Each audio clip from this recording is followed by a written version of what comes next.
Okay, so you can expect some music in the show today as well. लेकिन सबसे पहले तो हम डॉक्टरों का क्या कहना है इस लॉकडाउन के हवाले से, उस पर बात कर लेते हैं। और बहुत से डॉक्टर्स ने हंस क्यों रहे हैं? मैं वैसे ही कह रहा था कि शहबाज गिल साहब ने पहले कहा था ना कि सिंध के डॉक्टर्स जो है पीपल्स पार्टी की हुकूमत के कहने पर प्रेस कॉन्फ्रेंस कर रहे हैं। वैसे जिन डॉक्टर्स ने प्रेस कॉन्फ्रेंस की थी उनकी कौम के लिए खिदमात से पूरी दुनिया वाकिफ है, सिर्फ पाकिस्तान नहीं, और उनका बड़ा नाम है और बड़ा लोग उन्हें कद्र की निगाह से देखते हैं। लेकिन एट द सेम टाइम कल पंजाब के डॉक्टर्स की भी जो प्रेस कॉन्फ्रेंस मैंने देखा तो फिर मैं सोचने लगा तो क्या शहबाज गिल साहब पंजाब हुकूमत के कहने पर कर रहे हैं वो प्रेस कॉन्फ्रेंस? नहीं, अच्छी बात यह है कि आवाम को बड़ी अच्छी तरह पता है, they know who to respect and who to listen to. तो लिहाजा बीच में कोई कुछ भी कहे उससे क्या फर्क पड़ता है? आपको बताएं कि लॉकडाउन और know who to listen to and respect their opinion. हाँ, बिल्कुल बिल्कुल। और अभी तो हम जरा आपको जरा डिटेल भी देते हैं, then we have a line up of guest जिनके साथ हम बात भी करेंगे। आपको बताएं कि लॉकडाउन और लोगों के इज्तिमात पर सिर्फ सिंध के ही नहीं सभी डॉक्टर्स को तहफ़्फ़ुज़ात है और हुकूमत इन तजावीज़ को खालिस तिब्बी मशवरा ही मानकर देखे। 2 रोज़ पहले सिंध के डॉक्टरों ने उलमा से फैसले पर नज़रसानी की अपील की थी, जिस पर वफाकी हुकूमत के तर्जुमान शहबाज गिल ने कहा कि डॉक्टरों ने न्यूज़ कॉन्फ्रेंस पीपल्स पार्टी के कहने पर की। डॉक्टर साहबान है बुनियादी तौर पर ये सियासत कर रहे हैं और ये पाकिस्तान पीपल्स पार्टी की हुकूमत के कहने पे सियासत कर रहे हैं। अच्छा? ये इन्होंने खुद से प्रेस कॉन्फ्रेंस नहीं की। अच्छा? ये इनसे प्रेस कॉन्फ्रेंस करवाई गई है। डॉक्टर्स के ऊपर हम इस तरह का अगर इल्जाम लगाएं कि क्राइसिस नहीं, डॉक्टर्स को क्यों नहीं कह सकते? नहीं, डॉक्टर्स को क्यों नहीं कह सकते? सर, डॉक्टर ने एमएस नहीं बनना होता हॉस्पिटल का, डॉक्टर ने लुक्रेटिव पोजीशंस नहीं लेनी होती। अच्छा जी। डॉक्टर्स को आप क्यों नहीं कह सकते? डॉक्टर्स ठेकों में फैसले नहीं करते, डॉक्टर करप्शन में इन्वॉल्व नहीं इस मुल्क में कभी हुए। इसको सियासी दे रहे, ये इसके ग्राउंड रियलिटीज नहीं देख रहे। अच्छा। इनके नजदीक गरीबों का कोई लेना देना नहीं, वो भले मर जाए। लेकिन अब पाकिस्तान मेडिकल एसोसिएशन पंजाब ने हुकूमत से रमज़ान में मसाजिद खोलने के फैसले पर नज़रसानी का मुतालबा करते हुए खबरदार किया है कि इस सूरत हाल से बहुत ज़्यादा नुकसान हो सकता है। दारा इस मुल्क को उस इम्तिहान में ना डालें कि जिसके साथ हम उसका कोई अहाता ना कर सकें। कोई ना आकबत अंदेशे ना फेल जो होगा हमें किसी जगह का नहीं छोड़ेगा। और फिर जो यूरोप, जो इटली के अंदर, जो स्पेन के अंदर, जो इंग्लैंड के अंदर, जो अमेरिका के अंदर जो कुछ हो रहा है, हम इस मुल्क की गलियों में और इस मुल्क के अस्पतालों के अंदर वो देखने के लिए फिर ज़हनी तौर पर हमें तैयार रहना चाहिए। इस लॉकडाउन को प्रोलॉन्ग करें, इस लॉकडाउन को इफेक्टिव करें और जो इसका इम्प्लीमेंटेशन का पार्ट कमज़ोर है उसके ऊपर तवज्जो दें। आपको बताएं कि वज़ीर आज़म ने एक बार फिर कहा है कि मसाजिद में तयशुदा नुकात पर अमल ना हुआ तो उन्हें बंद करना पड़ेगा। तकरीबन सारी मुसलमान दुनिया में उन्होंने मस्जिदों में रमज़ान में इबादत की इजाज़त नहीं दी, लेकिन हमें ये पता चल गया जब हमने मुशावरत शुरू की कि हम जो मर्ज़ी कर ले, लोगों ने निकलना है। अगर ये वायलेशन हुई और हमें ये पता चला कि लोगों के निकलने की वजह से और मस्जिदों में नहीं अगर उन्होंने डिसिप्लिन किया और ये फैला तो फिर हम बंद कर देंगे, फिर मस्जिदें बंद कर देंगे। कौन करेगा? पुलिस करेगी, रेंजर्स? अब हर जगह ये उलमा के साथ हमारी मीटिंग हुई है, ये एग्रीमेंट हुई है उसके ऊपर। तो एक तो उनके ऊपर जिम्मेदारी है, अब हमारे उलमा जिन्होंने हमें गारंटीज दी हैं इन सब पे अब जिम्मेदारी है। अच्छा जी, ये तो आपने बात सुन ली। दूसरी जानिब वज़ीर आला सिंध ने वाज़ेह तौर पर कहा है कि मसाजिद में रमज़ान मुबारक के दौरान बड़े इज्तिमात पर पाबंदी पहले की तरह बरकरार रहेगी। नमाज जुमा और तरावी के इज्तिमात भी नहीं होंगे।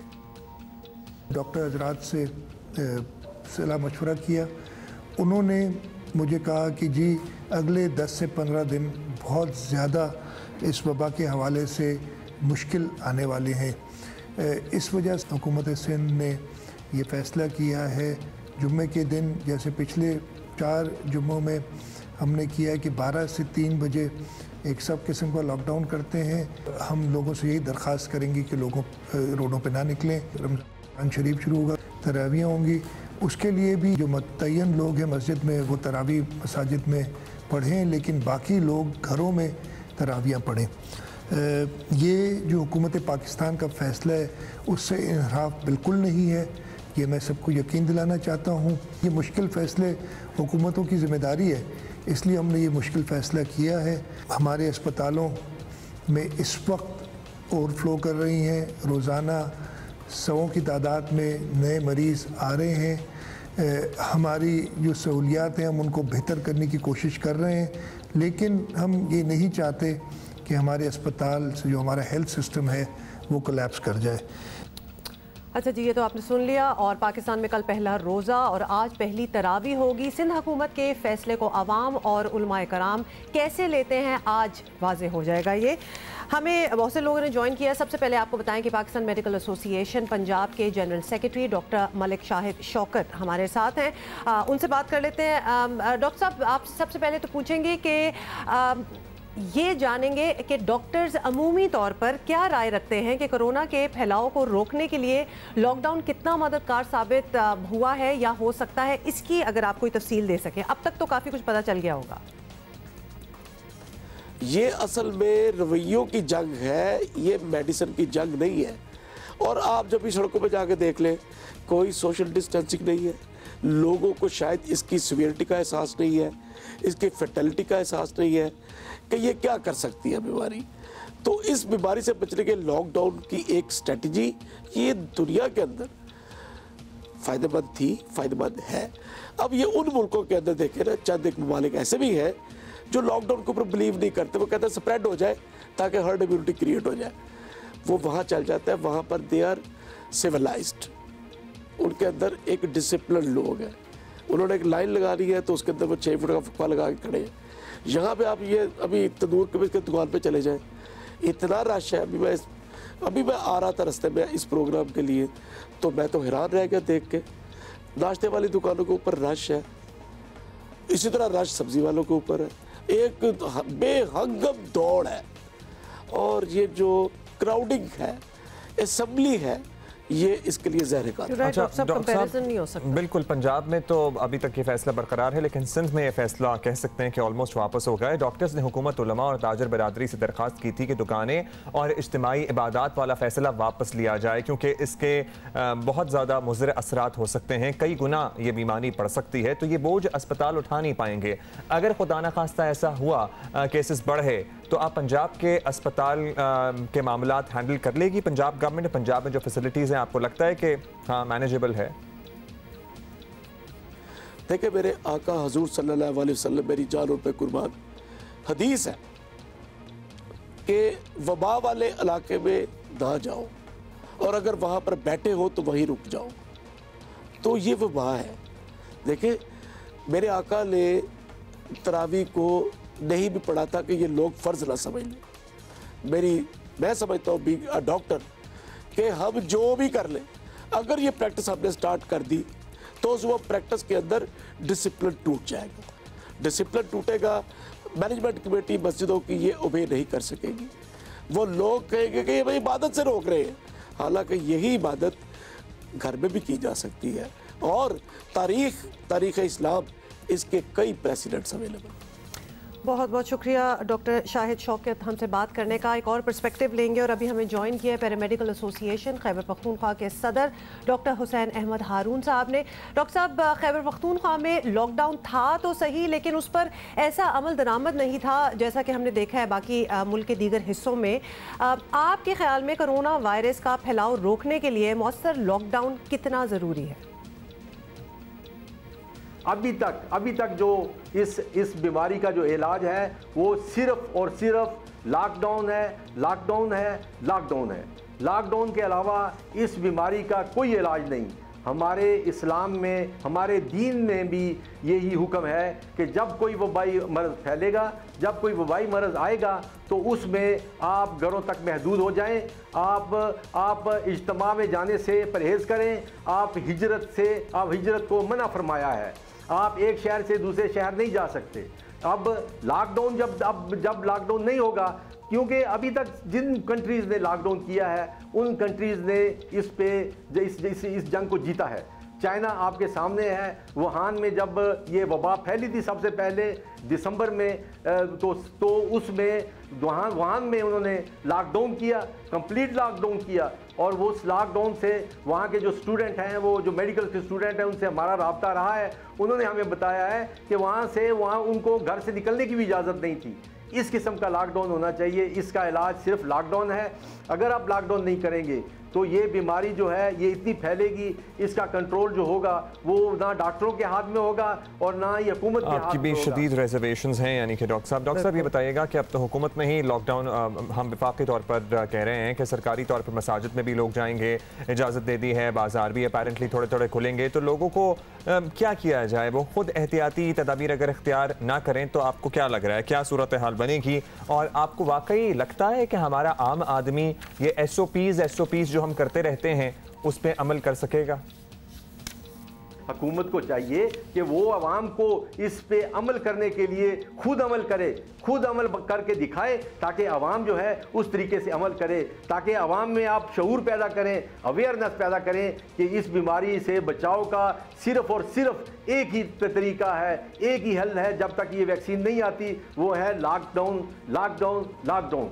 हम आवाम के सामने, हम हुकूमत के सामने ये हाथ जोड़कर अपील करते हैं कि खुदारा समझ जाएं, खुदारा समझ जाएं, क्योंकि फिर ये इलाज ना हमारे बस में रहेगा, ना ये आपके बस में रहेगा, ये किसी के बस में नहीं रहेगा। इस इलाज को कंट्रोल करना है तो अभी से कंट्रोल करें, अभी मौका है, अभी आपके पास टाइम भी है, मौका भी है, क्योंकि हमारे पास ना वेंटिलेटर्स हैं, ना हमारे पास सर्जिकल ICU हैं, ना हमारे पास मेडिकल ICU हैं, ना हमारे पास, आप देखें अभी तक अस्पतालों में जो डॉक्टर काम कर रहे हैं उनके पास कोरोना किट्स भी नहीं है, उनके पास N95 जो वो मास्क हैं वो भी नहीं है। आपको चाहिए कि आप एहतियात करें, एहतियात करें, एहतियात करें, एहतियात के अलावा कोई हल नहीं है इसका। Para medical association Khyber Pakhtunkhwa के सदर डॉक्टर हुसैन अहमद हमारे साथ मौजूद थे। उन्होंने तो कह दिया है कि सिर्फ लॉकडाउन ही इसका हल है, और उन्होंने भी लिटरली बस हाथ जोड़ने की गुंजाइश रह गई थी, बाकी तो उन्होंने अपने अल्फाज से यही कह दिया कि खुदा का वास्ता जरा कुछ ख्याल करें। जब आप लॉकडाउन सुनते हैं ना तो उसको आप ट्रांसलेट किया करें into prevention. There is no other हल अभी, तो लिहाजा प्रिवेंशन किस तरह होगी कि आप घरों में बैठे, तो इसको फिर लॉकडाउन कहा जा रहा है अगर तो आपको टर्मिनोलॉजी नहीं पसंद आ रही। और अब्दुल्ला कहना है जस्ट से कि वो SOPs की बात कर रहे थे, और ऑब्वियसली यही एक डिबेट भी छिड़ी हुई है कि अगर SOPs माने गए तो फिर आप चीज़ें खोल भी सकते हैं, नरमी ला सकते हैं। जो इनकारी हैं लोग इस वायरस से कि इस तरह फैल रहा है या इतना सीरियस नहीं है, उन्होंने SOPs क्या फॉलो करने हैं? तो आप सोच ही रहे दिस इज ये it's not going to work out like that. हमें ज्वाइन किया बिल्कुल बिल्कुल अभी हमें ज्वाइन किया है बोलान मेडिकल टीचर्स एसोसिएशन के सदर डॉक्टर जाहिर मंदोखेल ने। डॉक्टर साहब, आपसे हम पूछना चाहेंगे कि डॉक्टर्स की एक राय है कि इज्तिमाई इबादत का सिलसिला खुला, मार्केटें बहाल हो गई तो कोरोना वायरस केसेस कई गुना बढ़ सकते हैं। हुकूमत लॉकडाउन में नरमी के फैसले पर नज़रसानी कर रही है, तो आप इससे इत्तफाक करेंगे या आपको लगता है कि और स्ट्रिक्ट हो जाना चाहिए लॉकडाउन? जी हाँ, मेरा भी मौक़िफ़ है कि ये एक कंटीजियस डिजीज़ है, यानी लगने वाली एक से दूसरे इंसान को। और ये आपने देख लिया कि इस वक्त कुराए अर्ज़ पे, पूरे ग्लोब पे कोई ऐसा मुल्क नहीं जो इससे मुतासिर नहीं हुआ हो। अगर इस शिद्दत के साथ फैल रही है तो हम पे एक अखलाकी ज़िम्मेदारी है। मजहबी तौर पे तो हमारे उलमा साहिबान बहुत बेहतर जानते होंगे कि वबाई अमराज के लिए अहादीस मौजूद है, लेकिन हम ये कह रहे हैं कि इसको बहुत सख्ती से पाबंदी करनी होगी। इसके लिए अगर नहीं होता है तो हम अपने साथ जुल्म करेंगे, अपने साथ ज़्यादती करेंगे। इसका जो भी शिकार हो गया और इस लापरवाही से हो गया, मैं उन सब लोगों को मैं अपने अकल के मुताबिक समझ रहा हूँ कि वो सब गुनाहगार होंगे दूसरे लोगों को ज़रर पहुँचाने की। डॉक्टर साहब ये फरमाइएगा कि अगर हुकूमत और उलमा और ताजर ये बात नहीं मानते और डॉक्टर्स के खदशात के मुताबिक मई के वस्त में खुदा न खास्ता कोरोना केसेस की भरमार हो जाती है, तो क्या बलोचिस्तान के अस्पताल और डॉक्टर्स इसका मुकाबला करने की सलाहियत रखते हैं? हम हर सूबे का मालूम कर रहे हैं, आपसे भी पता करेंगे। खतरा नहीं, जो हमारा हेल्थ सिस्टम है ये बहुत वीक है, बहुत कमज़ोर है। सिर्फ बलूचिस्तान के हद तक नहीं बल्कि पूरे पाकिस्तान के हद तक। बलूचिस्तान में तो हालात और भी उससे बदतर हैं, और ये जो मौजूदा हेल्थ केयर सिस्टम है इसके बस में नहीं रहेगा। हम उलमा से गुजारिश करते हैं कि आप लोग इस हमारे मज़हब के आलिम हैं, आप लोग समझते हैं, और इंसानियत का भी एक दर्स मौजूद है हमारे मज़हब में।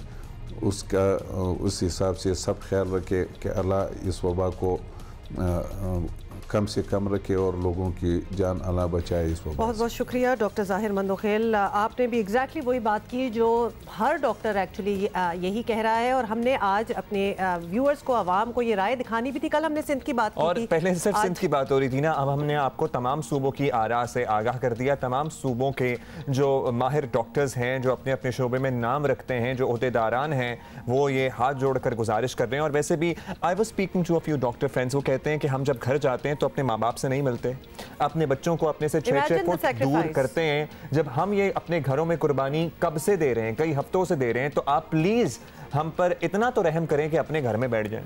होपफुली शहबाज गिल साहब ने भी ये सारे डॉक्टरों की, पहले वो जरा उनको लग रहा था कि सिंध के डॉक्टर ये कह रहे हैं, तो हमने हर सूबे की राय जो है वो बड़ी अच्छी तरह यहाँ वाजे कर दी है। आज इंशाल्लाह वैसे होपफुली आज हम सब पहली सहरी करेंगे और कल होगा हमारा इंशाल्लाह हमारा पहला रोज़ा कल होगा। और टाइम दोबारा से रिमाइंड तो कराएं यार, हमने कल कितने बजे आना है? हाँ, आपको जल्दी से बता दें कि हम कल भी होंगे, हालांकि कल सैटरडे और सैटरडे संडे हम नहीं होते, लेकिन रमज़ान अल मुबारक में हम पूरा महीना हम लोग विल बी विद यू दोपहर 4 बजे से 6 बजे तक। So राइट बिफोर इफ्तारी, सही कहा है ना? बिल्कुल राइट बिफोर इफ्तारी, दोपहर 4 बजे से 6 बजे तक हम आपके साथ आपकी इफ्तारी की तैयारी कराएंगे, कुछ अच्छी अच्छी बातें भी आपके साथ करेंगे, और खबरें तो आपको पता है साथ साथ चलती ही रहती हैं। चल ही रहा होता है सारा सिलसिला, तो लिहाजा हमारा जो सिलसिला है वो बिल्कुल बरकरार रहेगा, बल्कि इवन मोर सो।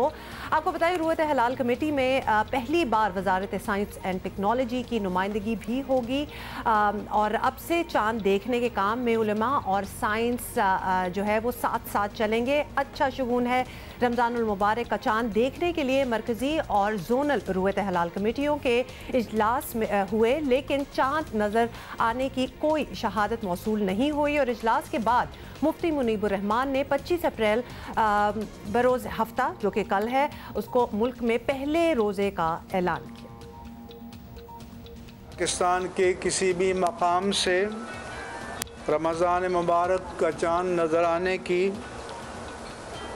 कोई काबिल कबूल शहादत मौसूल नहीं हुई। इत्तेफाक राय से फ़ैसला किया गया कि यकुम रमज़ानुल मुबारक 1441 हिजरी 25 अप्रैल बरोज़ हफ्ता को होगी।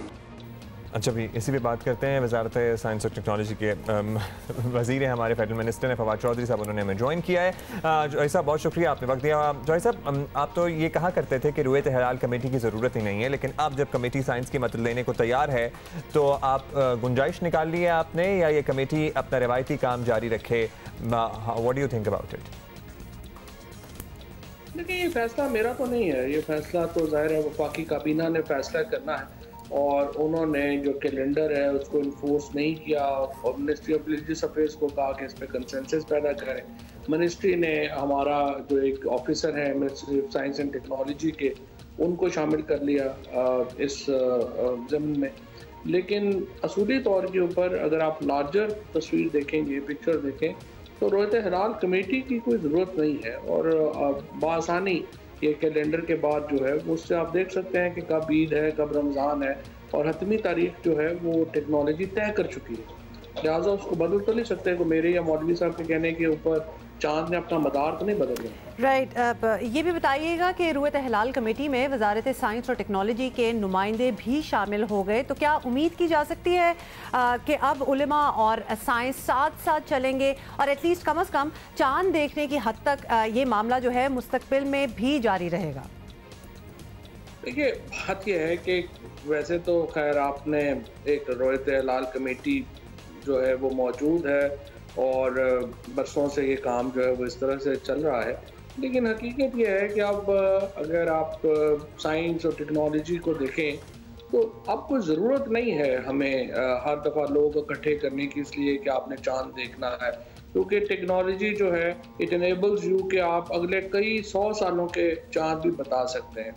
हमने अगरचे सिर्फ 5 साल का जो कैलेंडर है वो जारी किया है, और अब तक हमने जितनी प्रेडिक्शंस की वो बिल्कुल सही साबित हुई, और 2 दफ़ा ज़ाहिर है कि इंसान की आंख तो गलती कर सकती है, लेकिन जो टेक्नोलॉजी की असेसमेंट है या जितनी एडवांस है उसमें तो गलती का एहतमाल जो है वो ना होने के बराबर है।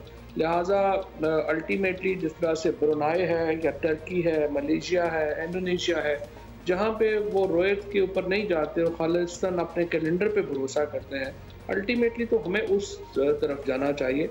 और हमें रोयत हलाल कमेटी की इस लिहाज से तो ज़रूरत नहीं है। लेकिन चूँकि फ़िलहाल एक सिलसिला चल रहा है, रवायात को बदलना मुश्किल होता है और उसी हिसाब से ये मामला भी चल रहा है।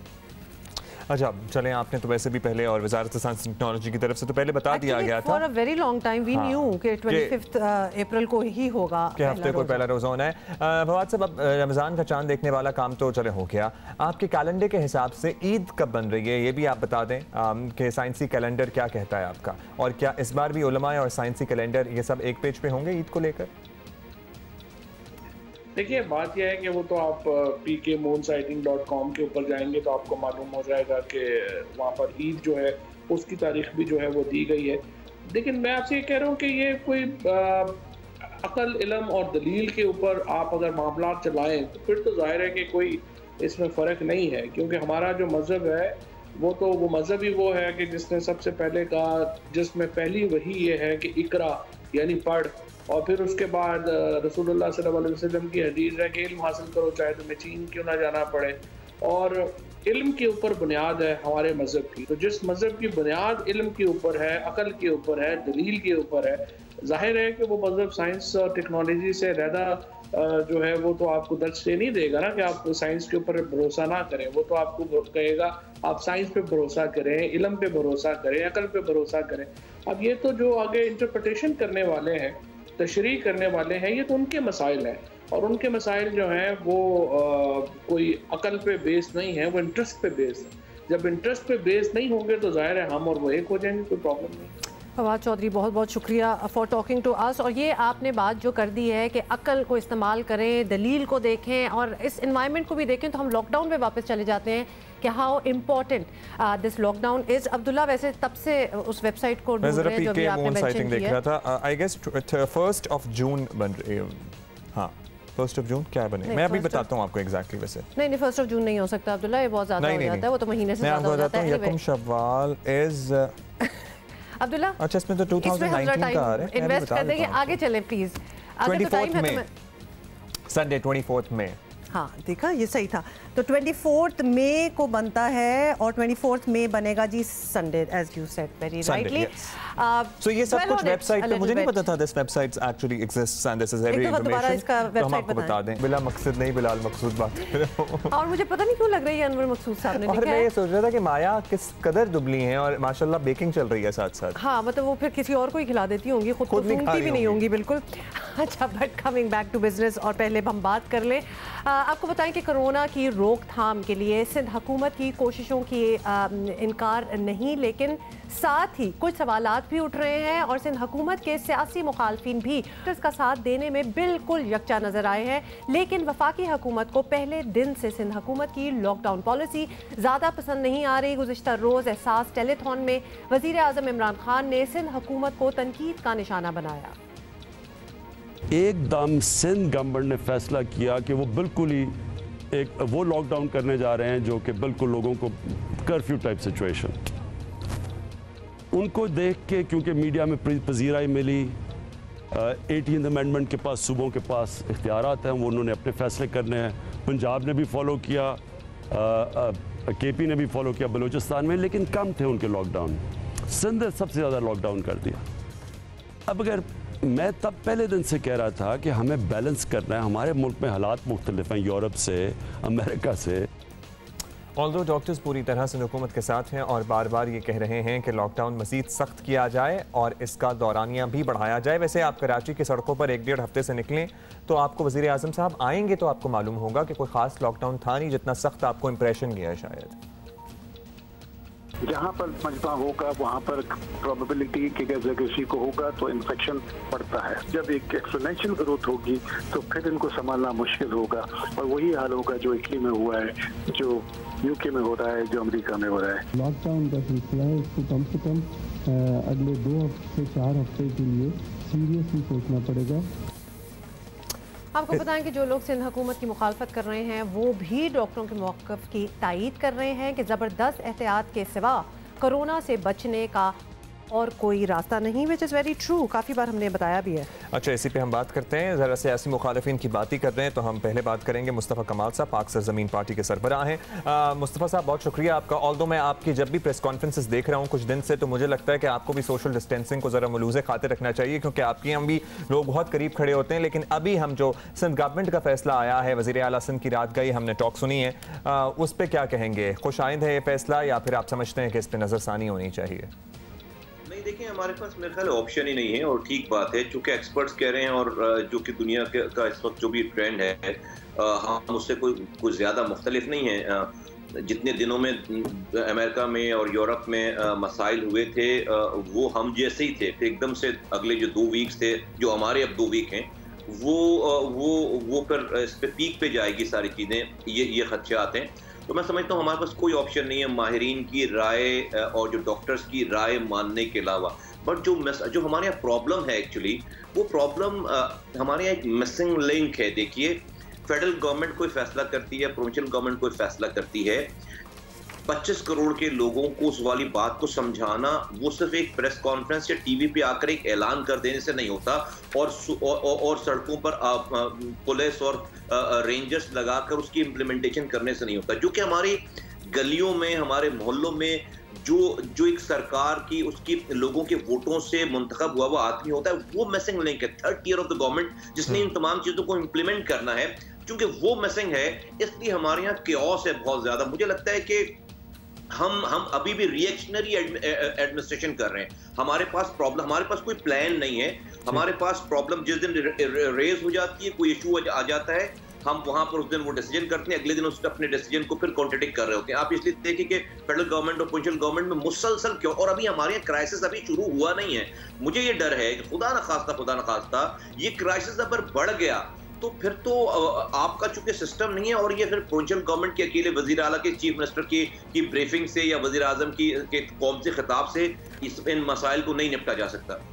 अच्छा मुस्तफ़ा कमाल साहब, all criticisms aside, prime minister साहब ने भी कल किया, एड हॉक बेसिस पे हो या आप ऑन द ग्राउंड लर्न कर रहे हो कि किस तरह करना है, किस तरह नहीं करना, आप बता दें as once having been an administrator in Karachi के और क्या तरीक़ेकार है? मतलब एक चीज़ जो कि फुल ब्लोन है, जिसका ख़तरा है कि ये अभी और भी ज़्यादा फैल सकती है, बल्कि ऑल स्टेटिस्टिक्स क्लेम कि ये फैलेगी अभी ज़्यादा, तो किस तरह रोका जाए? मतलब आपकी क्या सजेशन होगी?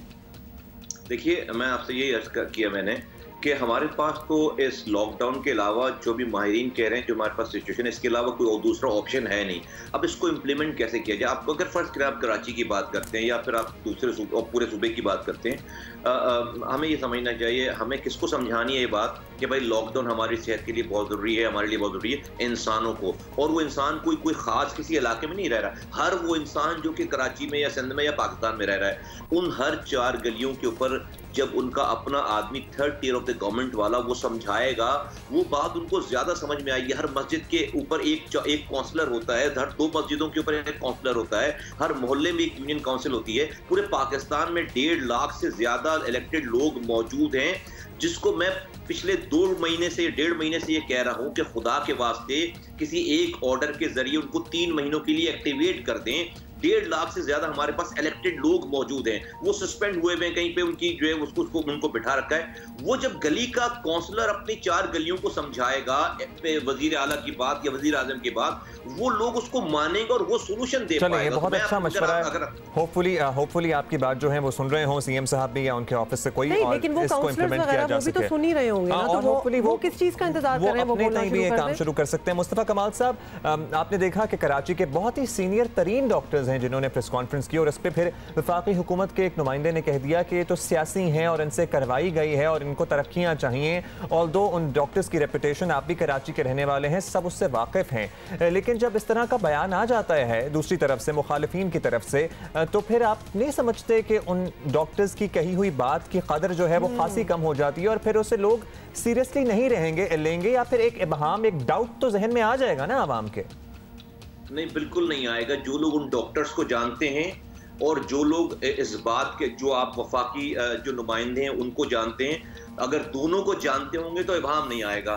जो डॉक्टर्स हैं उनको, वो ऐसे डॉक्टर्स हैं कि जिनको दुनिया जानती है, और जो वफाकी नुमाइंदे हैं उनको इस हुकूमत के बाद कोई जानेगा नहीं। तो बिल्कुल इबाम नहीं आएगा। उनको पता ही नहीं है उस आदमी को जो ये बात कह रहा है कि ये डॉक्टर इनको सरकारी पोस्ट चाहिए, ये उससे अबव लोग हैं भाई, आपके हीरोज हैं, दुनिया में जाने जाते लोग हैं। आप डॉक्टर बारी को कह रहे हैं कि ये सरकारी पोस्ट चाहिए, उनको ये कहना चाह रहे हैं आप, या दूसरे जो डॉक्टर्स बैठे में हर आदमी यहाँ पर एक जो है वो ऐसे काम कर रहे हैं नामसाइब हालात में पाकिस्तान में कि अगर ये लोग ना हो तो पता नहीं दुनिया में पाकिस्तान में आम दिनों में कितने लोग मरे। आम इसलिए सरकार के पास जो है वो ये इंफ्रास्ट्रक्चर ही नहीं, आम दिनों में इंफ्रास्ट्रक्चर नहीं है। अगर ये डॉक्टर ये लोग मौजूद ना हो तो कोई फर्क नहीं पड़ेगा। जो इनको जानते हैं इस वफाकी नुमाइंदे साहब को, और जो पाकिस्तानी इन डॉक्टर्स को जानता है, वो दोनों का अगर जानता है तो फिर कोई भी फर्क नहीं पड़ेगा। अच्छा, अब आप बताइएगा, रमज़ान ज़ाहिर है आज से शुरू हो रहा है, उसके बाद क्या सूरत हाल बनती नज़र आ रही है उलमा की तरफ से? और जो उलमा की तरफ से अगर ओवरऑल इसको सपोर्ट भी किया जाता है तो हमारी जो गली मोहल्ला में मसाजिद हैं, क्या हम वहाँ पर ये लॉकडाउन इम्प्लीमेंट करा सकेंगे? क्योंकि इससे पहले भी हमने कई जुम्मों पर मुख्तलिफ इलाकों में बाकायदा झड़पें होती हुई देखी हैं मस्जिदों के बाहर। यही मैं कह रहा हूँ, देखिए प्लीज मेरी ये ना देखें कि कौन कह रहा है, ये देखें कि क्या कह रहा है। मैं बार बार ये कह रहा हूँ कि ये पाकिस्तान के 25 करोड़ जो लोग हैं उन सबको हमें ऑन बोर्ड लेना है।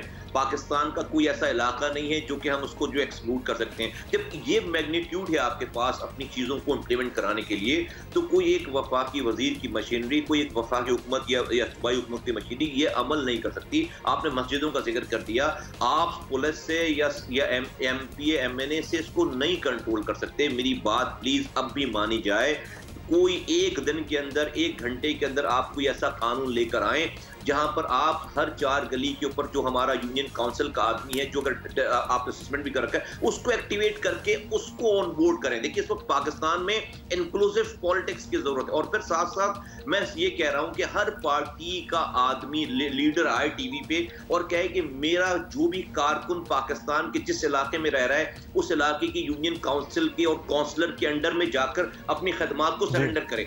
जब सब लोगों की ओनरशिप आ जाएगी, एक हर पार्टी का एक आदमी आ जाएगा, आप यकीन आराम से आप सख्त से सख्त तरीन डिसीजंस को इम्प्लीमेंट करवा सकेंगे। लोगों को आप पुलिस से या ये बहुत अच्छा मशवरा है। कमाल साहब, आपने जबरदस्त किस्म का ये आइडिया दिया है और टू बी वेरी ऑनेस्ट हम काफी देर से, बहुत शुक्रिया बाय द वे हमसे बात करने का, काफी दिनों से जब से ये लॉकडाउन सिचुएशन और ये कोरोना वायरस का इस तरह फैला है पाकिस्तान में, हम भी यही कह रहे हैं। देखिए इलेक्शंस के वक्त जिसने वोट लेना होता है वो कोने कुदरे में उन घरों तक पहुंच ही जाते हैं ना अपनी बात मनवाने और वोट लेने। तो अभी भी अपनी उस पॉपुलैरिटी को उसी तरह इस्तेमाल किया जाए और इसके लिए कोई लॉ पास होना, कोई डायरेक्टिव आने की भी ज़रूरत होनी नहीं चाहिए। आपका कंसर्न, जो नुमाइंदे हैं, जो इलेक्टेड हैं, उनका कंसर्न इतना होना चाहिए कि भाई मैं अपनी कॉन्स्टिट्यूएंसी को देख लूँ, तुम अपनी को देख लो, वो वाला अपनी को देख लेगा, तो हर कोई एक ही कॉन्स्टिट्यूएंसी में कितनी मसाजिद होंगी? 3, 4, 5, 6, 7, 8, 10, 20।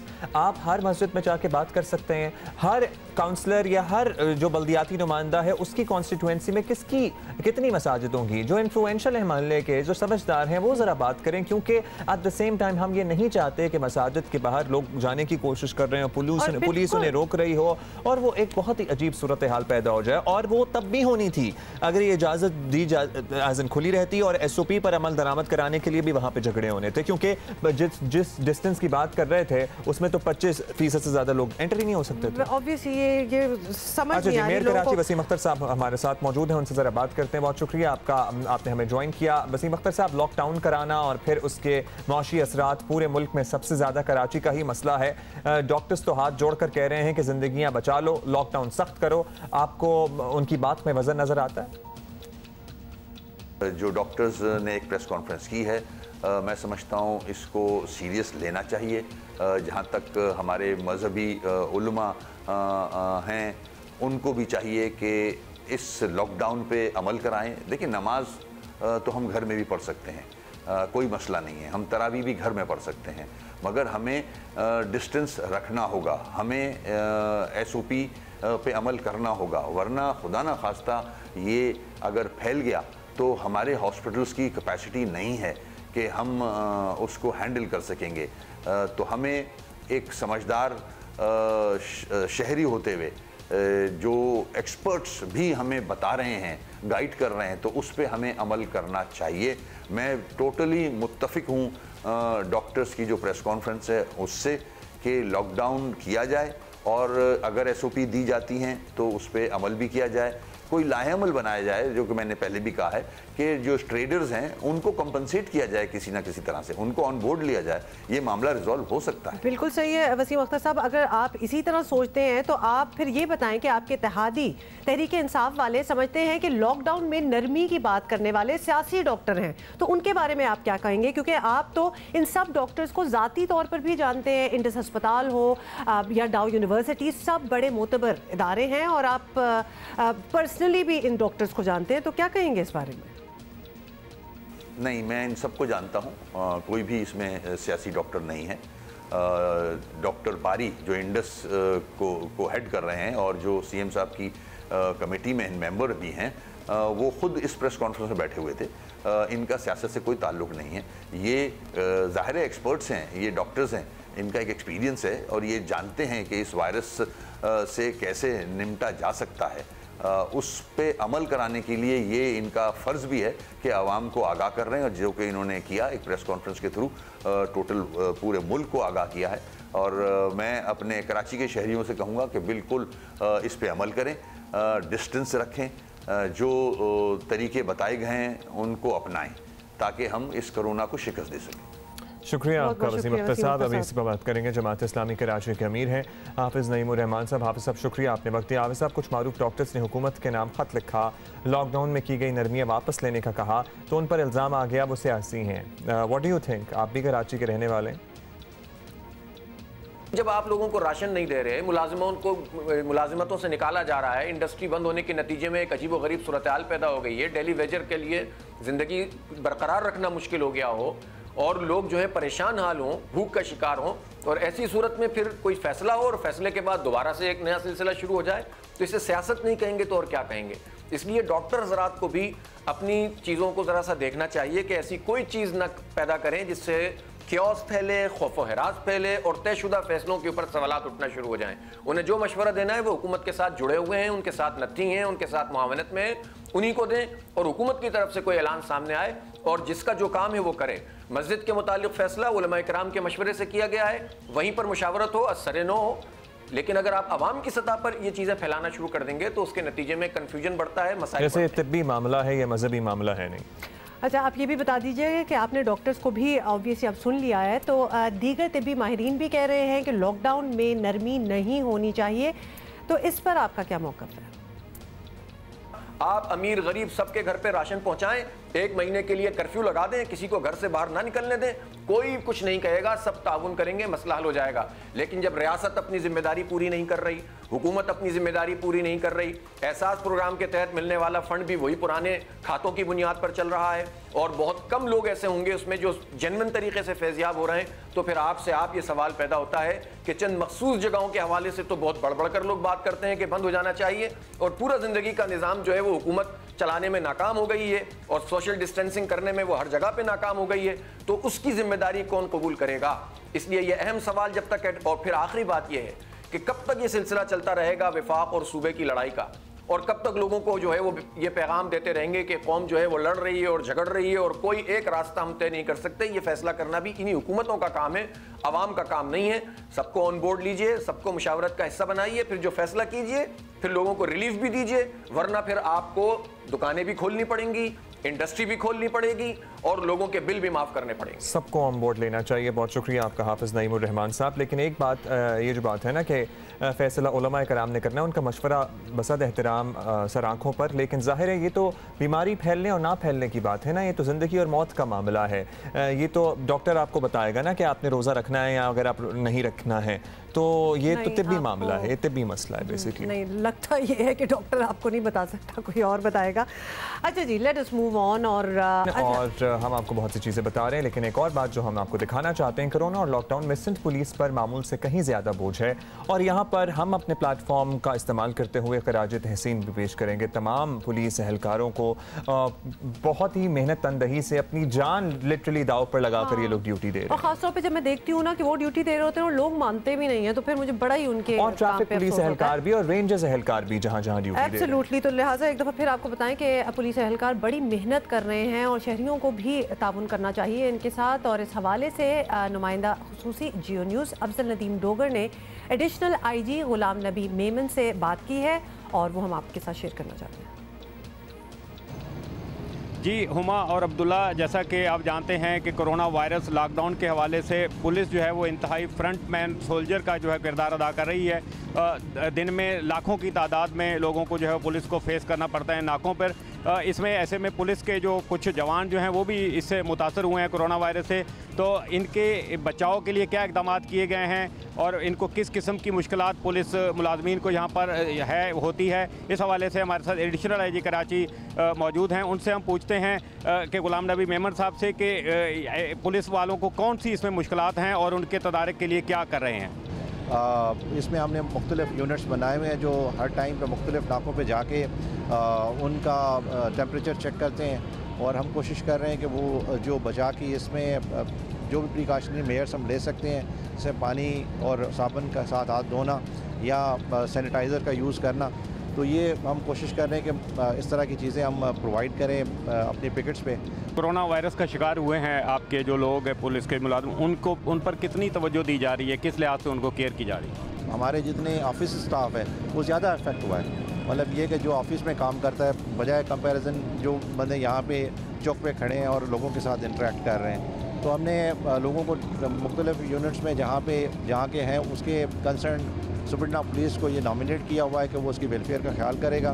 हमारा वेलफेयर ऑफिसर उनको फ्रीक्वेंटली विज़िट करता है, जो भी उनकी और उनके घर वालों की नीड्स है हम कोशिश करते हैं कि पूरी कर रहे हैं। कोरोना वायरस या इसके हवाले से पुलिस जो है वो एक्टिव है, तो दीगर जो जुराइम की वारदातें या उस हवाले से जो है वो इसका कोई फ़ायदा तो नहीं उठा रहे जुराइम पेशा लोग जो हैं? इसमें ख़ास तौर पे जो कराची जिसके लिए काफ़ी हिट होता था स्ट्रीट क्राइम के रेफरेंस से, वो अभी मोस्ट ऑफ द जो हेड्स इसमें वो 25% पे आ गए हैं। 75% क्राइम जो है कम हुआ है। लाइक वाइज जो हीनियस ऑफेंस है, जिस तरह से मतलब हाउस रॉबरी हो गई या कोई इस तरह की और केसेस हैं जिसमें वैल्यूबल्स ले लेते थे स्ट्रीट्स में क्रिमिनल्स, तो वो इस तरह की वारदातें बहुत ज़्यादा कम हुई हैं। अगर हम कंपेयर करते हैं तो उसमें अगर परसेंटेज में आपको बताऊं तो वो भी इसी तरह से है कि कोई तकरीबन अभी 25% के करीब क्राइम है, 75% कम हुआ है। तो कुछ लोगों को मैसेज देना चाहेंगे क्योंकि ये लॉकडाउन पर अमल दरामद उस हवाले से नहीं कर रहे हैं? मेरा मैसेज तो ये है कि अपनी ज़िंदगी को बचाएं और स्टे सेफ, बाकियों के लिए भी अपने आप को मतलब दूर रखें, तो इस हम पेंडेमिक के अगेंस्ट फाइट कर सकें। बहुत शुक्रिया जी। हुमा अब्दुल्ला, जो सिचुएशन अभी आने वाले दिनों के हवाले से है बहुत खौफनाक बताई जा रही है।